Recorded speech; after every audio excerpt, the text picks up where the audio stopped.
So hello guys, welcome back to my channel. आप देख रहे हैं मास्टर शिक्षा गौरव यूट्यूब चैनल। मेरा नाम है गौरव मिश्रा। पिछली वीडियो में हमने आपको इसका इंट्रोडक्शन दिया था, पालमपुर गांव की कहानी। हमने चैप्टर को स्टार्ट किया था क्लास 9 से, तो उसी को हम आगे बढ़ाते हैं। उसका एक नया पार्ट 2 ले आया हूँ, उत्पादन का संगठन। आज हम इसको करेंगे। उसके बाद इसके एक दो पार्ट्स और आएंगे, फिर इस चैप्टर को हम ख़त्म करेंगे। छोटे से छोटा बनाएंगे इसको हम, ताकि आप इसको आराम से कर सके। तो कहते हैं वीडियो को स्टार्ट बिना किसी ऐड एंड ब्रेक के। उत्पादन का उद्देश्य ऐसी वस्तुओं और सेवाएं उत्पादित करना है जिनकी हमें आवश्यकता होती है। उत्पादन कौन सी वस्तु करनी चाहिए, जिसकी हमको वस्तु जो चीज़ों की और जो सेवाओं की हमको आवश्यकता होती है, उसे हमें उत्पादन करना चाहिए। वस्तुओं और सेवाओं के उत्पादन के नए वस्तु सेवाओं के उत्पादन के लिए चार चीज़ें आवश्यक होती है। पहली आवश्यकता है भूमि, जिस भूमि पे हम करेंगे, और अन्य प्राकृतिक संसाधन जैसे जल, वन, खनिज। दूसरी आवश्यकता है श्रम, अर्थात जो लोग काम करेंगे। और उस भूमि में जब लोग काम करेंगे तभी तो उत्पादन होगा। ओके, कुछ उत्पादन क्रियाओं में ज़रूरी कार्यों करने के लिए बहुत ज़्यादा पढ़े लिखे कर्मियों की ज़रूरत होती है। कुछ उत्पादन जो बनाने की चीज़ होती है, उसमें ज़रूरी काम होते हैं, मेन काम होते हैं, उसको करने के लिए पढ़े लिखे लोगों की ज़रूरत होती है। दूसरी क्रियाओं के लिए शारीरिक कार्य करने वाले श्रमिकों की जो दूसरे कार्य होते हैं, उसमें शारीरिक कार्य यानी मजदूर की ज़रूरत होती है। प्रत्येक श्रमिक उत्पादन के लिए श्रम प्रदान करता है। जो जितने भी श्रमिक होते हैं वो उत्पादन के लिए श्रम प्रदान करते हैं, अपना शारीरिक बल प्रदान करते हैं। तीसरी आवश्यकता है भौतिक पूंजी, अर्थात उत्पादन के प्रत्येक स्तर पर अपेक्षित कई तरह के आगत। भौतिक पूंजी यानी पैसे से रिलेटेड, मनी से रिलेटेड, कितना पैसा लगेगा उसमें। ये क्या आप जानते हैं कि भौतिक पूंजी के अंतर्गत कौन कौन से मदे आती हैं?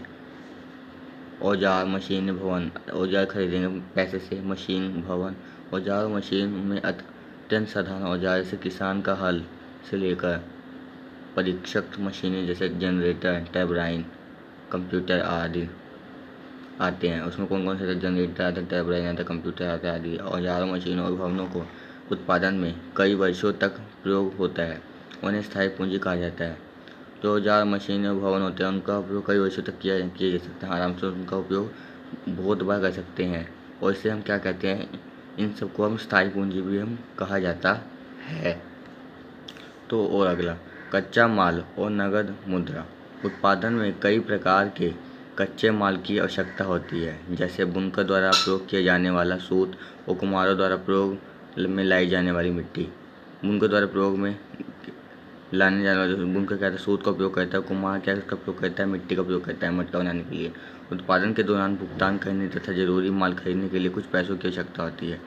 भुगतान करने के लिए, उसको पूरा करने के लिए और जरूरी माल खरीदने के लिए जो इसमें लगेगा उत्पादन में, उसके लिए हमें पैसे की आवश्यकता होती है, मुद्रा की आवश्यकता होती है। कच्चा माल तथा नगद पैसों को कार्यशील पूंजी कहते हैं। जो कच्चा माल होता है, जिससे तैयार माल बनता है, उसे वो नगद पैसों को कार्यशील पूंजी कहा जाता है। कार्यशील पूंजी किसे कहा जाता है? कच्चा माल और नगद पूंजी को कहते हैं। इतना याद रखना है आपने। औजारों, मशीनों और भवनों से भिन्न ये चीज़ उत्पादन क्रिया के दौरान समाप्त हो जाती है। और जब हम औजार, मशीनों, भवनों का विभिन्न चीज़ों का उत्पादन क्रिया में उसको करते थे, तो कार्यशील पूंजी हमारी ख़त्म हो जाती है, इसका उपयोग हम कर लेते हैं। ठीक है, चलते हैं नेक्स्ट। एक चौथी आवश्यकता भी होती है। चौथी आवश्यकता कौन सी होती है? आपको स्वयं उपभोग हेतु या बाजार की बिक्री हेतु उत्पादन करने के लिए भूमि, श्रम और भौतिक पूंजी को एक साथ करने योग्य बनाने के ज्ञान और उद्यम की आवश्यकता पड़ेगी। आजकल इसे मानव पूंजी कहा जाता है। मानव पूंजी के विषय में अधिक अध्ययन हमें अगले अध्याय में करेंगे। मानव पूंजी का जो टॉपिक है उसको हम अगले अध्याय में पढ़ेंगे अच्छे से। तो ये देख रहे हो, ये बुनकर क्या कर रहे हैं, सिलाई कर रहे हैं, देख सकते हो आप।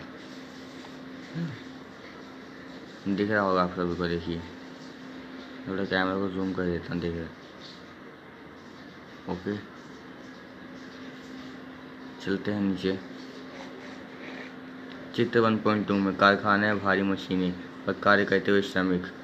चित्र में उत्पादन में प्रयुक्त भूमि, भूमि की आवश्यकता है, श्रम और स्थायी पूंजी की पहचान कीजिए। आपको स्थायी पूंजी की पहचान करनी कौन सी? अब यहाँ मैंने आपको स्थायी पूंजी, तो मैंने स्थायी पूंजी बताया था ना, औजार, मशीनें, ये सब क्या थी? स्थायी पूंजी थी। और भवन थे, सारी हमारी स्थायी पूंजी थी। तो आपको इसको याद रखना है। कहते हैं अगला, उत्पादन भूमि, श्रम और पूंजी को संयोजित करके संगठित होता है, जिन्हें उत्पादन के कारक कहा जाता है। उत्पादन में जो भूमि होती है, श्रम होता है, श्रम जो लगता है शादी के लगे चाहे वो मांस लगे, पूंजी की शक्ति संयोजित करके उन्हें संगठित कर देते हैं हम, जिन्हें उत्पादन के कारक कहा जाता है। उत्पादन का कारक किन्हें कहा जाता है? इन सबको उत्पादन का कारक कहा जाता है। पालमपुर की कहानी को पढ़ने के क्रम में हम उत्पादन के प्रथम 3 कारकों के बारे में और अधिक सीखेंगे। सुविधा के लिए इस अध्याय में हम भौतिक पूंजी को भी पूंजी कहेंगे। भौतिक पूंजी को हम इस अध्याय में क्या कहेंगे? हम इससे पूंजी कहेंगे।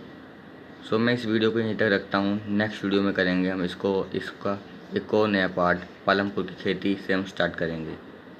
इसके बाद अगर आप चैनल पर नए हैं तो सब्सक्राइब करना ना भूलना, वीडियो को एंड तक ज़रूर देखना और आपको बताना कि आपको हमारी वीडियो ये कैसी लगी। So thank you, have a nice day, good bye.